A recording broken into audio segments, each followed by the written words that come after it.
Hare Krishna, Hare Krishna, Krishna Krishna, Hare Hare, Hare Rama, Hare Rama, Rama Rama, Hare Hare.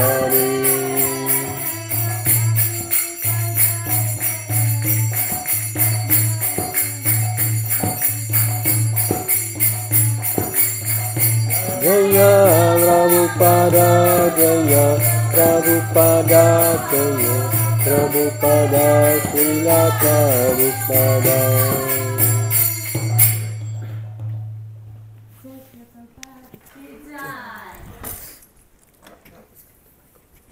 What? Just here on the. I like prop better here. Okay. Thank you. Hare Krishna, everyone. Welcome to the Srimad Bhagavatam class. Thank you. No, we're reading. I think you just made a mistake. It's okay. So today we are reading from Srimad Bhagavatam, Canto 10, Chapter 12, Text 38, entitled The Killing of the Demon Aghasura. Om Namo Bhagavate Vasudevaya. Om Namo Bhagavate Vasudevaya. Om Namo Bhagavate Vasudevaya.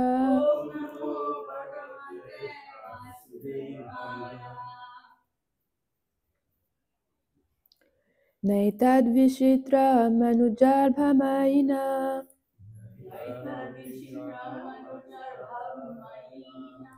Paravaranam Paramasya Vedasha. Agopiyat sparashanadhuta pataksha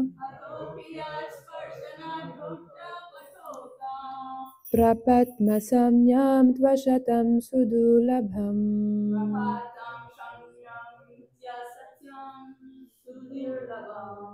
naitad vishitra manujabhamaina paravaranam paramasya vedasha agopiyat sparashanadhuta pataka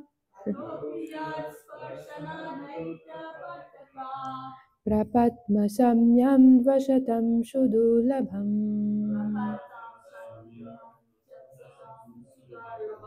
naitad vishitra manujabhamaina paravaranam paramasya vedasha agopiyat sparshanadhuta pataka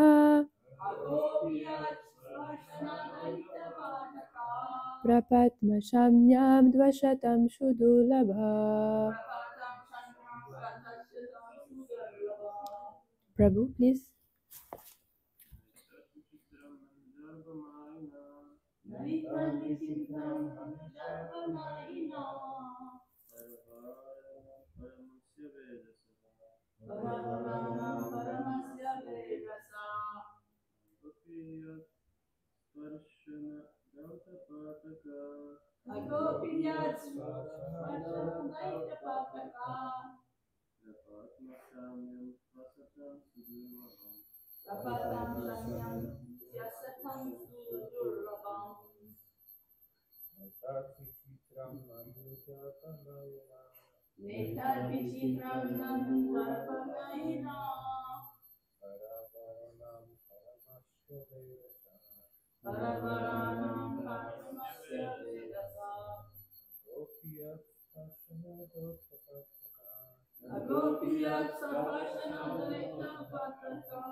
Ladies? No? Okay. Word for word. Na. Not. Etat. This. Is everyone understand English? Okay. Vishitram is wonderful. Manuja Abhamaina of Krishna, who appeared as the son of Nanda Maharaj and Yashoda.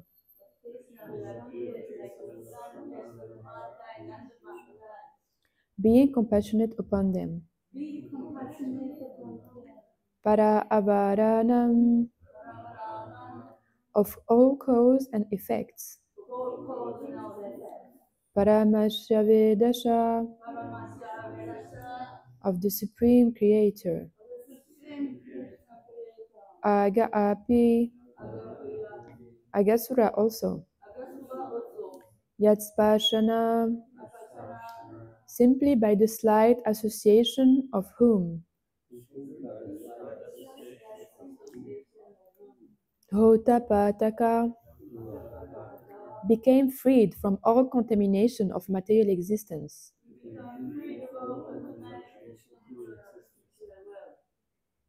Prapa became elevated.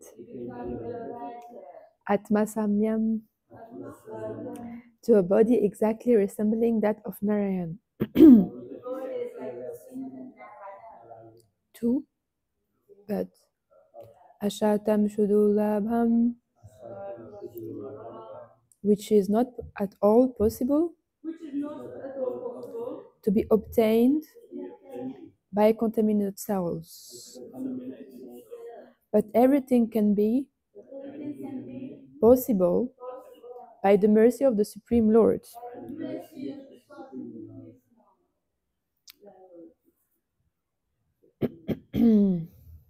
Translation.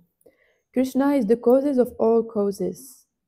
The causes and effects of the material world, both higher and lower, are all created by the Supreme Lord, the original controller.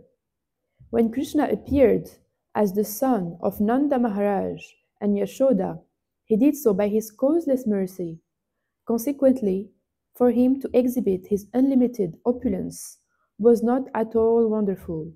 Indeed, he showed such a great mercy that even Aghasura, the most sinful miscreant, was elevated to being one of his associates and achieving Sarupya Mukti, which is actually impossible for materially contaminated persons to attain. Purport by His Divine Grace Srila Prabhupada Ki Jai. The word Maya is also used in connection with love. Out of Maya love, a father has affection for his child. Therefore, the word Mayina indicates that Krishna, out of love, appeared as the son of Nanda Maharaj and assumed the form of a human child, Manur Jarbha. Krishna is the cause of all causes. He is the creator of cause and effect, and he is the supreme controller. Nothing is impossible for him. Therefore, that he enabled even a living being like Aghasura to attain the salvation of Sarupya Mukti was not at all wonderful for Krishna. Krishna took pleasure in entering the mouth of Aghasura in a sporting spirit along with his associates. Therefore, when Aghasura, by that sporting association, as maintained in the spiritual world, was purified of all contamination, he attained Sarupya Mukti and Vimukti by the grace of Krishna. For Krishna, this was not at all wonderful. Om Jnana Timirandasya Gyananjana Shalakaya Chakshurunmilitam Yena Tasmai Shri Guruve Namaha.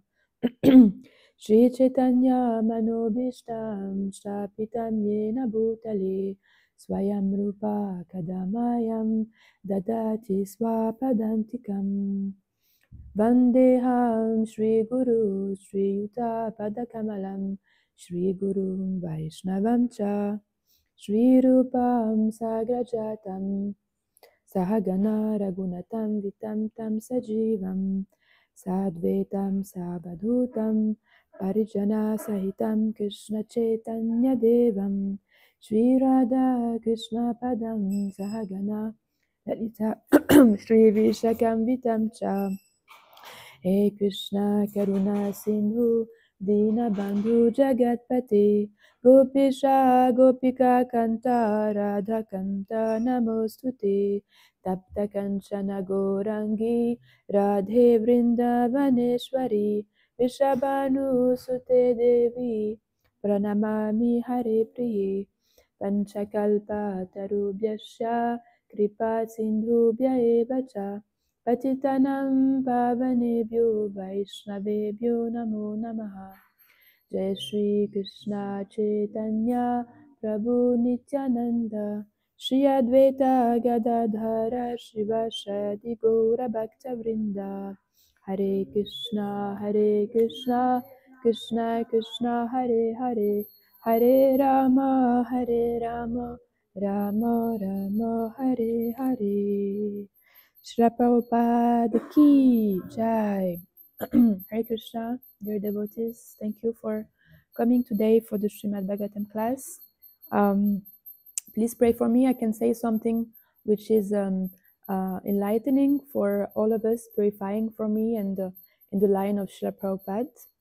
and thank you for kindly listening to me, even though I'm not so qualified to talk about such elevated topics as we are now in the Canto 10, and we are in the heart of Srimad Bhagavatam, which is speaking about the pastimes of Krishna.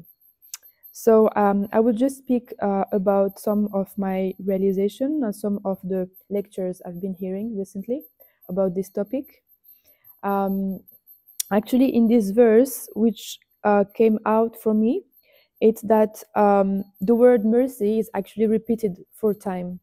So Krishna is speaking in this verse about how he's actually giving mercy to others.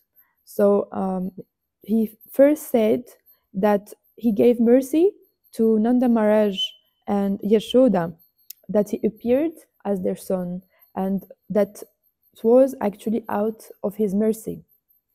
And he was also merciful to Agasura because although he was a demon and he came to kill him, he gave him salvation. He liberated him.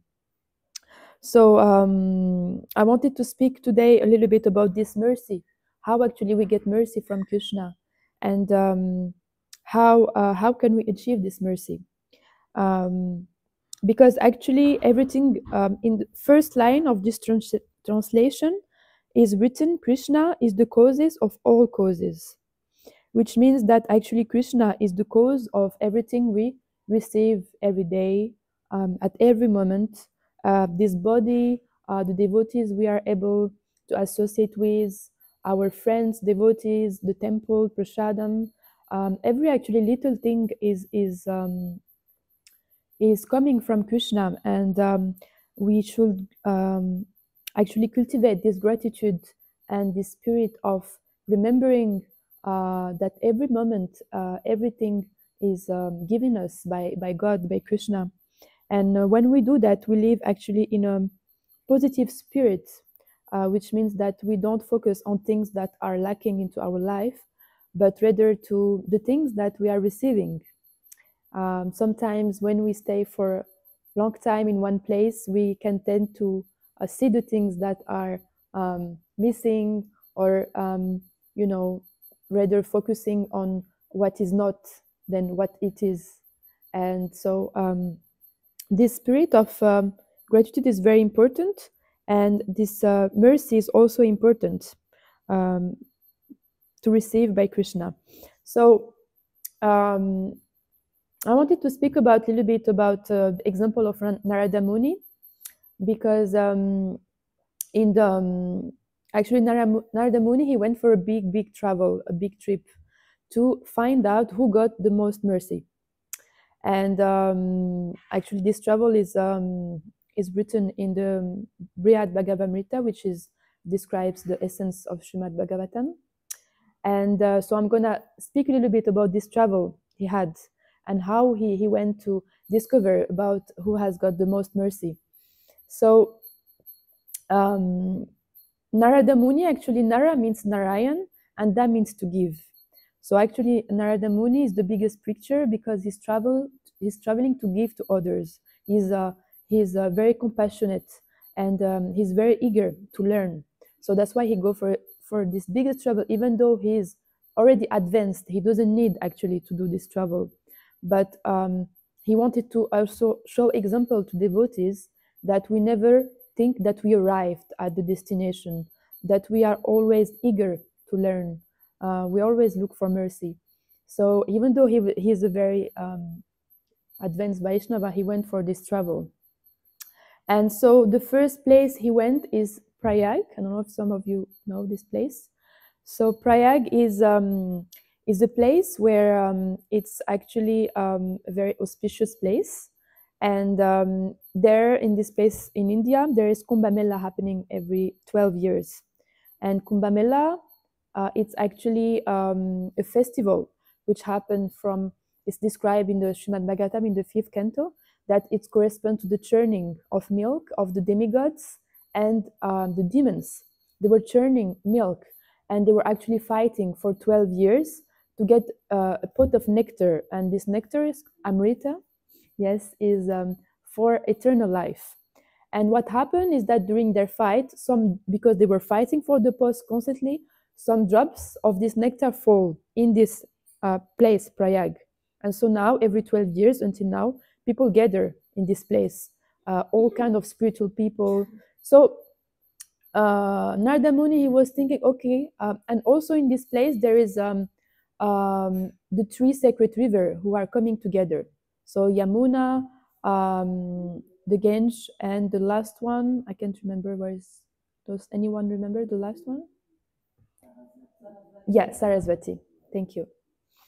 And yeah, so he went to this place. He was thinking like, okay, I'm gonna go to this place because they will be the most spiritual people. And he also went to the most spiritual time, which calls during Marg, which is the equivalent of the winter season for us. But so he went there too because he was thinking, if I go as the most spiritual place and most spiritual time, I will meet the most spiritual people.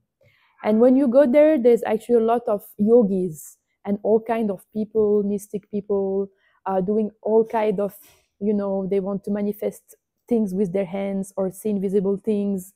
And actually, when he went there, the person who attracted his attention was one Brahmana who came there, and he set up an altar with his shilas. And then he started, actually, first he started to clean the whole place, and then he started to worship this shila. Not only he worshipped the shila, but then he actually was cooking prasadam and distributing for all the devotees and for everyone. And he was doing it with such a amount of bhakti, of devotion. And actually, so that was attracted actually Narada Muni intention because of his bhakti, of his devotion. So the first principle for mercy is bhakti. So devotion, it is described in the Bhagavad Gita, Patram Puspam Phalam Toyam Yomi Bhakta Prayachate. If you offer me with love and devotion, one flower, a leaf, I will accept it, right? So it is also written in the 11th canto of Srimad Bhagavatam. Krishna is saying that you will not conquer me by strict sadhana, by mystic yoga, by analytical study, by following all the rules nicely, neither of the austerities. But I'm not impressed by that, but by bhakti. So not only this Vaishnava, he was not only worshipping the deity, but he was also worshipping all the Vaishnavas, which actually are very important to give respect to the devotees around us. So in his travel, because they were all advanced devotees, every time he will go to one person, he will redirect him to someone else. Because the symptoms of an advanced devotee is that they never think that they're advanced. So basically, he went him and he told him that, okay, oh, you are so advanced devotee, please tell me, how did you got this mercy to have such a high bhakti? And he told him, the Brahmana answered to him, you are seeing me, it's actually a very special time now. It's a festival time. That's why I have so much bhakti. Because actually everyone during festival times has bhakti.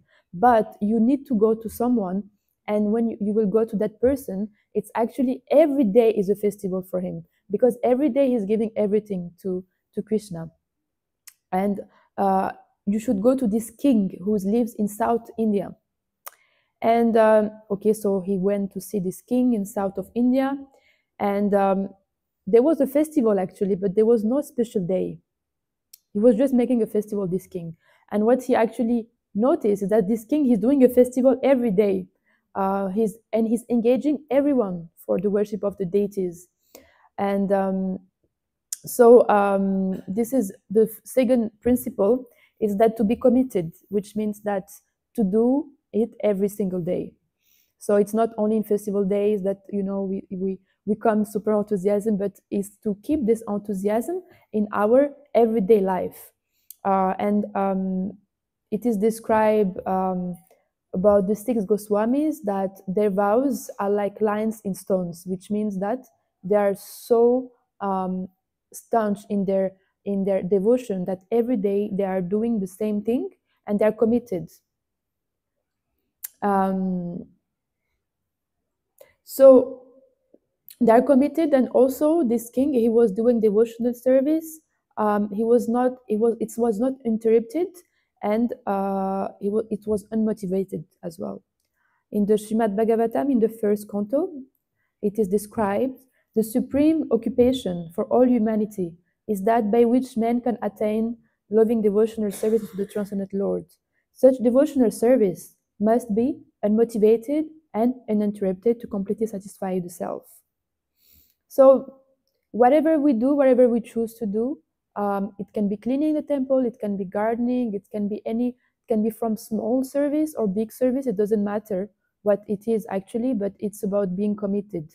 I am able to be here for Krishna, even though, sometimes we may not feel like we all have, everyone is knowing all these diseases, Adibhotika, Advidevika, Didatmika, which is the disease from the body, mind, from other living entities. This is happening to each and every one of us. It's not just to certain people. And so the circuit of mercy that is described here is to be committed, that to keep going.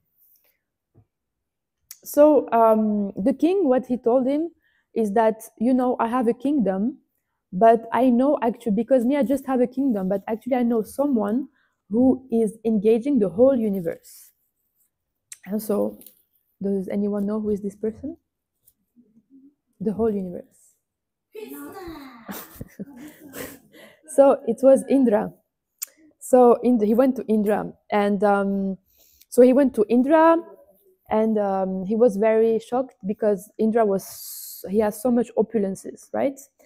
But what he saw actually, he received so much opulences, but even though he received so much opulences, he was giving everything to Krishna. Everything, he was using it for Krishna. And this is the third secret for mercy, is to give everything to Krishna, which means that whatever we receive in our life, whatever abilities Krishna is giving us, wherever, sometimes Krishna gives more to some people, sometimes Krishna gives a strong body, sometimes gives a weak body, sometimes we get a lot of wealth, but it's just about to give everything to Krishna. And so when we use it all to serve Krishna, then we get mercy. But actually, we should also inquire ourselves, why is Krishna giving us things in our life? It's actually just that we can use it as an instrument to serve him. So we can train our consciousness to whatever we are. Our room also, anything actually belongs to Krishna. In the temple, everything we receive, it's not our own, it belongs to Krishna, and we make it as a home for Krishna. So, and this Indra, so he went to Indra and he told him, like, oh, you are the most advanced devotee. You are, I went to the king and he told me to come to you. And Indra told him, no, I'm not. You know what I did? I did a huge offense.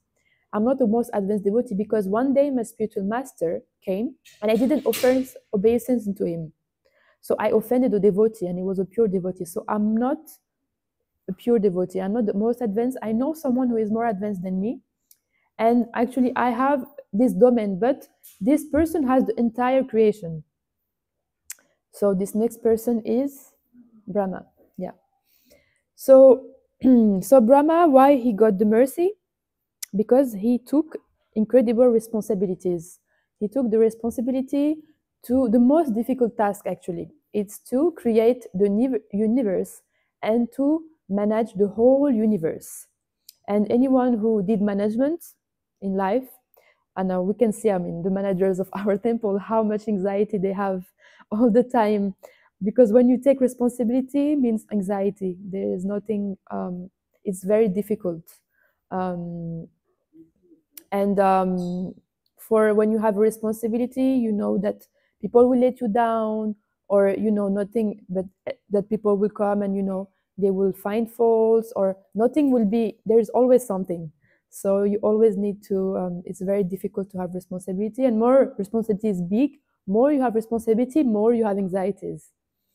And nowadays in Kali Yuga, we can see in this age that people want to take less and less responsibility because there is this leg of austerities who is breaking. So people doesn't want to do austerities so much anymore, and so then we are there is less and less enthusiasm for taking responsibilities, but with responsibility come mercy. So so he went to Brahma and then he told him, "Wow, you are like the most advanced devotee. Please tell me your secrets." And Brahma told him, "It's a joke.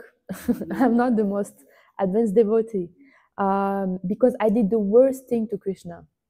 And you know what is it? Yes. Yeah, he stole all the coward boys. And it was so bad that actually in Srimad Bhagavatam there is a whole chapter of prayers just about Brahma apologizing for stealing all this um, for this coward boys. So also we need to we all make mistakes. It doesn't mean we are humans and we all make mistakes sometimes, but you see, like, we always need to repent for our mistakes. If we offend devotees, sometimes we don't act in a nice way with them, or sometimes we don't even know that we offended them. I don't know if it's happened to you. Sometimes you cross a devotee and he look at you like, or you feel like this devotee doesn't like me, because we didn't understand that we offended that devotees by our behavior, by our how we speak.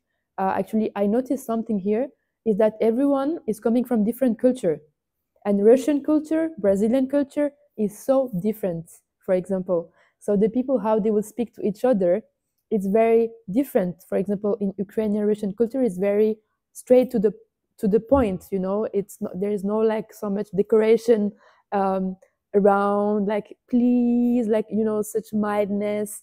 But it's not that it's bad. It's just that this is the culture, and sometimes some people get offended because they think like, this person, like, why he's speaking to me like that. But yeah, so we just need to be aware of all these small things actually, and try always to improve ourselves. So then Brahma told him, you see, like, I did this mistake, so I cannot be the most advanced devotee. And actually he told him, if you want to know who is the more advanced devotee, you should go to Shastras. And in the Shastras, who is described as the most advanced devotee, as the most yes, Lord Shiva. So why is Lord Shiva described as the most advanced devotee? Is because actually he's the most compassionate. He is the most giving. He is so kind to all living entities. He drank this poison actually just to save the others. So so this is another principle for mercy, is to give to others, is to be compassionate to others. And there is a verse in the Srimad Bhagavatam in the 8th canto, which is saying, it is said that great personalities almost always accept voluntarily suffering because of the suffering of people in general. This is considered the highest method of worshipping the Supreme Personality of Godhead, who is present in everyone's hearts. So, and we can see, if we observe actually the most advanced devotees, sometimes we have some swamis traveling in our temples, and we can just observe their mood, how they are, first of all, they are very old. And, being in an old body is very difficult. But despite of their condition, they will always be available. They will always be giving classes, giving mercy. And also traveling around the world is such difficult task, because there's always hours difference. You always need to be, and everyone is waiting for you to give mercy, like you, like as Maharaj, I see him like traveling, and every time he's arriving, there's a queue for darshan, there is a queue, everyone wants class for him, everyone wants him to do kirtan, Everyone wants me to be Harinam. And he will always give, even though, he's so tired, even though like he's exhausted. But this is a sign of great devotees, that they are accept voluntary suffering from themselves, and they actually prefer to relieve the suffering of others by giving to others. So according to our own abilities, actually we can give in helping others in small or big ways. It doesn't have to be like we have to go all around the world and do harinam or do Bible distribution. It can be like, do kirtan. We can do some programs kirtan. Sometimes if we are gardening, we can engage others in gardening. We can engage others in service. Wherever service we do, we can just give times to other devotees also who wants to speak. We can here we have opportunity. We have volunteers coming all year. We also sometimes can just sit with them and get to know them, and because all these people who come here are actually in suffering condition, and this is why they came here. They don't know that actually they are suffering. They couldn't find happiness in the material world, and so they came here to find this actually amrita, what we were talking about, this nectar, which is only can be found in Krishna consciousness. And we can make cookies. There's so many ways we can actually do to give others.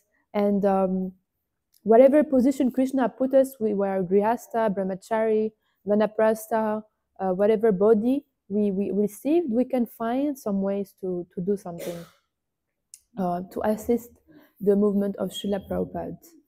So, but when he went to Lord Shiva, Lord Shiva told him, but I'm actually in the mode of ignorance. You come to me, but I am living in the material world. I am constantly associating with the lower modes. And I also made so many mistakes. I gave this boon to Vrikasura, which actually he received this boon to to cut. He was able to cut the head of all the people he wanted, basically. And so he made like such a disaster in the world. So he told him, who is the most pure devotee you should go to? This devotee, he is such an amazing devotee. He's actually, the Lord appeared personally to save him. And it's Prahlad Maharaj. And because actually Krishna told him that he's so great that not only himself will be liberated, but actually the 21 generation after him. So and he was so great also that Krishna actually gave a boon to Prahlad Maharaj, and he told him, "I give you. You can have whatever you want." And Prahlad Maharaj, he just said, "I just want to extinguish all the material desires which are in my heart." So, what was actually the precise qualification of Prahlad Maharaj is that he was complete faith in Krishna. So this is another principle of mercy, is to have always complete faith in Krishna, that Krishna will always protect him. So we know his father, he did to him ferocious atrocities, but he was not scared. And Narada Muni, he asked him, were you not scared when Hiranyakashipu put you in the fire? No. And he was completely peaceful. Whatever his father did to him, he was completely peaceful because he has complete faith that Krishna will save him. So there is a verse in the Bhagavad Gita saying, in the chapter 6 of the Bhagavad Gita, sorry, for those who see me everywhere and see all things in me, I am never lost, nor are they ever lost to me. So, which means that, when we come to that consciousness that we see Krishna everywhere, and that Krishna will always protect us, that Krishna will always, whatever situation, material situation we are in, whatever happened in this world, we actually don't know what can happen in this world. Maybe there will be a war, maybe there will be another crazy virus. So it can happen. We are in Kali Yuga, but we should always have faith that Krishna will protect us. So this is another recipient of mercy. But then, of course, Prahlad Maharaj said to him, you know, I'm not the greatest devotees because I just remembered Krishna. But actually, serving Krishna is more elevated than remembering Krishna. And I'm not a great devotee because I engaged the Lord in my own service. So that means I was in that situation and the Lord had to come to save me. So, and he said, you know who you should go to see? Which devotee, yes, who is always engaged in the service is Hanuman. So Hanuman, he was in such an amazing service attitude. So what happened with Hanuman is that when he found Sita, he wanted to report the news to Ram, but he didn't know how to report the news. And then he was thinking, what should I say to Ram? Should I say to Ram, I found Sita? But then he was thinking, no, because if I said I found Sita, I put myself in the front, I found Sita. So I'm gonna say Sita found me. And he said, no, I'm not gonna say Sita found me because it doesn't mean anything. He's not gonna understand. Lord Ram's gonna be confused. And then he thought, okay, I just say found.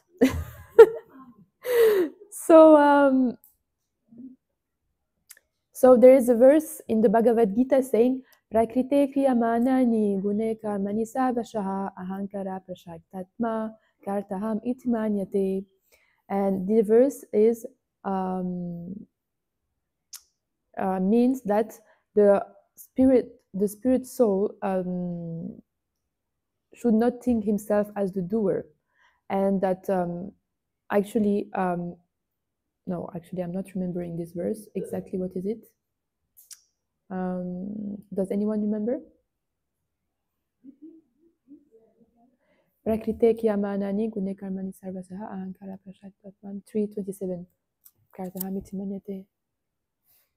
Yeah, the spirit soul, bewildered by the three modes of material nature, thinks himself the doer when they are actually carried out by the modes, yeah, by the gunas.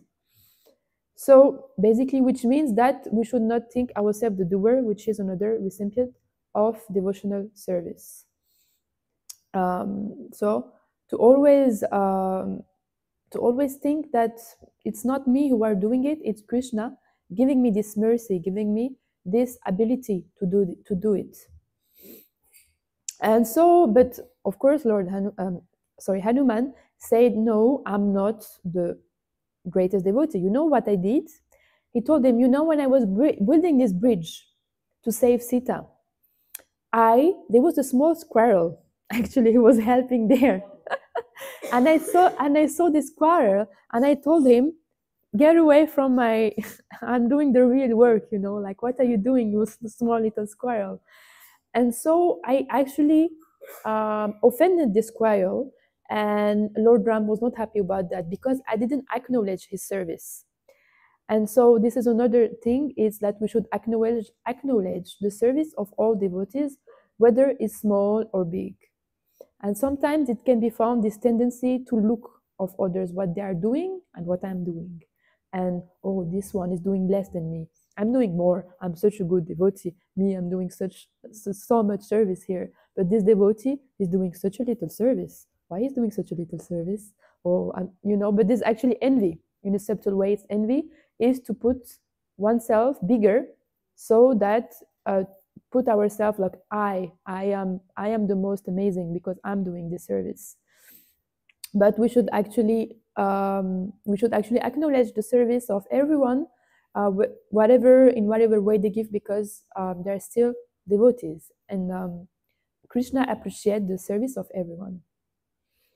And so Hanuman said to Krishna, okay, yeah, maybe, like I was maybe serving Krishna, but you know what pleased the Lord the most is actually service in intimacy, is to be friend with Krishna. This is more elevated than service attitude. And I know someone who is actually such a close friend to Krishna, and that actually it's actually the next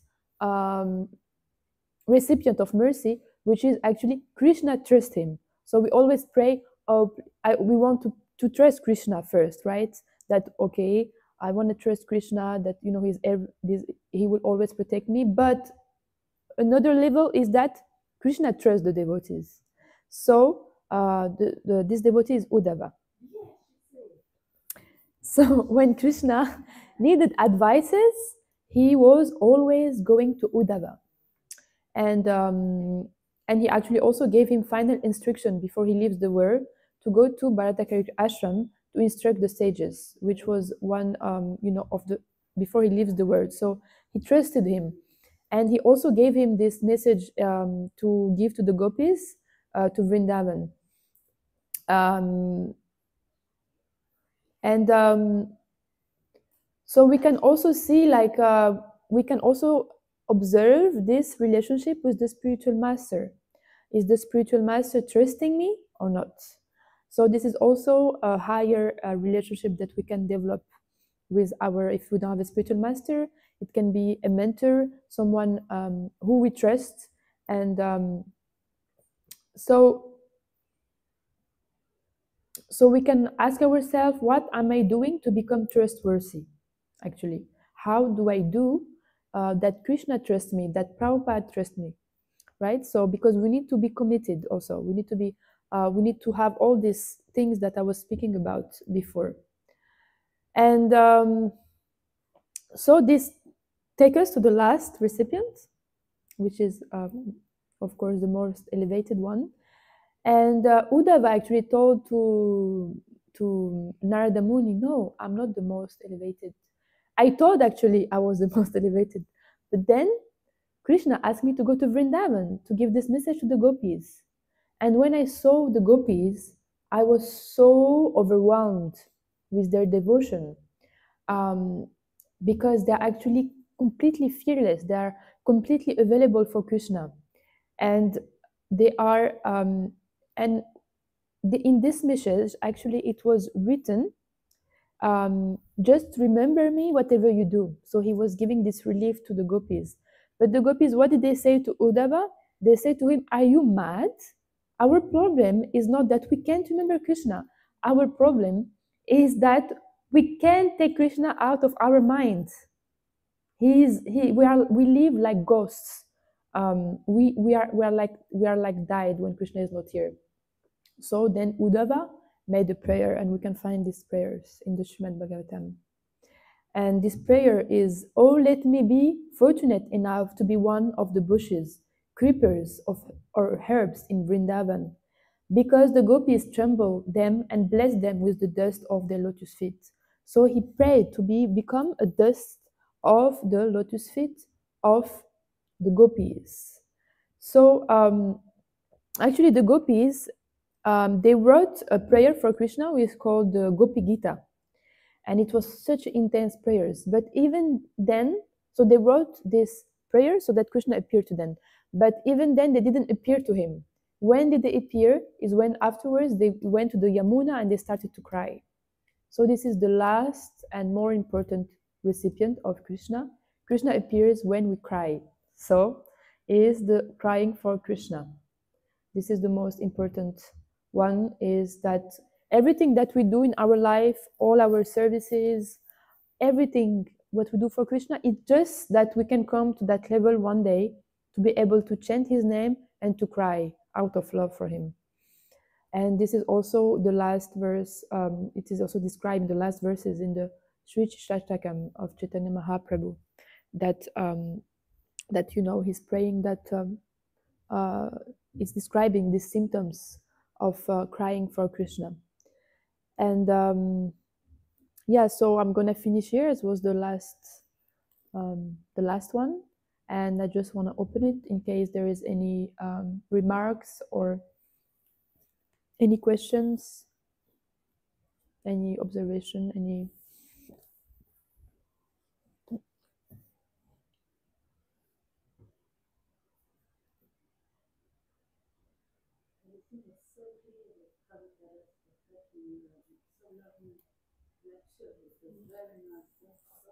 Thank you, Mataji. Thank you. Thank you so much.